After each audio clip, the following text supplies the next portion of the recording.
किसी भी परिवर्तन के लिए या प्रगति के लिए इकाई पहले स्वयं बननी पड़ती है। इंसान चाहे जहाँ भी आसियाँ बना ले, प्रकृति से उसकी निर्भरता रहनी ही रहनी है।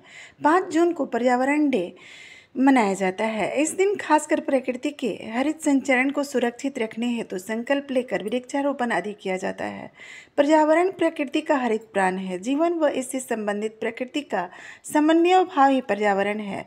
पर्यावरण से एक हरित भाव मानस पर छा जाता है। प्रकृति संबंधित सौंदर्य व बहार पर यथार्थ से निरखे तो इंसान की महत्वाकांक्षाओं के कारणवश पर्यावरण का सुंदर अस्पष्ट स्वरूप परिकल्पनात्मक हो चुका है। अब तक इंसान द्वारा अव्यवस्थित भावार्थ उसके विकास के नाम पर निरंतर पेश होता रहा है। बहाने दर बहाने नैतिक जरूरतों का विस्तार करते करते अंततः इंसान स्वयं कटवाड़े तक आ पहुंचा है, यानी अपरिमित आकांक्षाओं की आपूर्ति करते करते स्वयं ही आदमी संकुचित हो चला है। वक्त और जीवन दोनों का समन्वय अपने अंश से घटाकर कालग्राह बन चुका इंसान अपने ही कृतियों का बादशाह बनने के स्थान पर पानी पर उभरे बुलबुले की भांति क्षणिक आनंद लेने को मजबूर है। पर्यावरण संबंधी विरूप स्थिति मनुष्य द्वारा प्रलोभित मानसिकता की ही देन है। सभी जीव सृष्टि के ही संतान है। सबसे एक विशेषकर नाता पर्यावरण बनकर जुड़ा है। सभी जीव समूह जीवन चक्र से जुड़े हैं। एक जीव की संपन्नता दूसरे जीव की सलामती से जुड़ी है।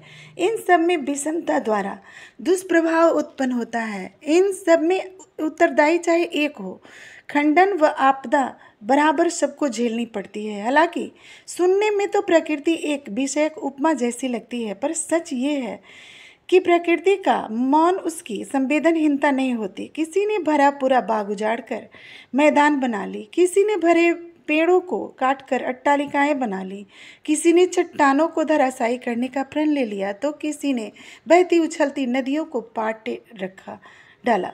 लोग व्यावसायिक दृष्टिकोण से अपने अपने निमित्त सिर्फ वर्तमान को देखते हुए एक संवेदनहीन जिंदगी का चयन करते हैं। यही सिलसिला जुगांतर लाता है। जब जब पर्यावरण से छेड़छाड़ कर वस्तुनिष्ठ उपयोगिता का स्थानांतरण किया जाता है, विकास का प्रक्रिया सिर्फ और सिर्फ उपयोग तक सीमित समझी जाती है, तब तब प्रकृति का कुप्रभाव विभिन्न असामयिक आपदा बनकर सामने आता जाता है। याद रहे, इंसान के संवेदनहीनता की प्रतिक्रिया प्रकृति स्वयं विषैली बनकर चुकाती है। इंसान ही जीवन चक्र का सर्वश्रेष्ठ अंश है। इंसान को संवेदनाओं की शिथिलता छोड़कर प्रकृति के पुनः उद्गार की खातिर सतत व अग्रसर रहनी चाहिए। हम इंसान जिस प्रकृति पर अत्यधिक निर्भर है, हमें उस प्रकृति की चेतना बनकर हरित संचरण को पुनर्स्थापित करने का प्रण लेना चाहिए।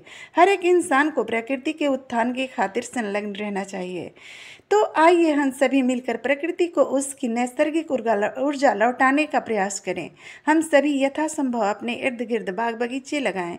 पर्यावरण को स्वच्छ व सुंदर बनाने का अनन्य और भी प्रयास करें। पर्यावरण माने स्वयं की सुचिता व अनन्य जीवों के संरक्षण के साथ साथ जल, स्थल, वायु और मिट्टी की निर्मलता व शुद्धता के लिए भी विचारधाराओं को प्रशस्त व जागृत करें। देखिए, हर कदम आगाज है, वक्त का यही अंदाज है। अब तक रुके हम जिस कारण भी कल के लिए नवजीवन पाना है।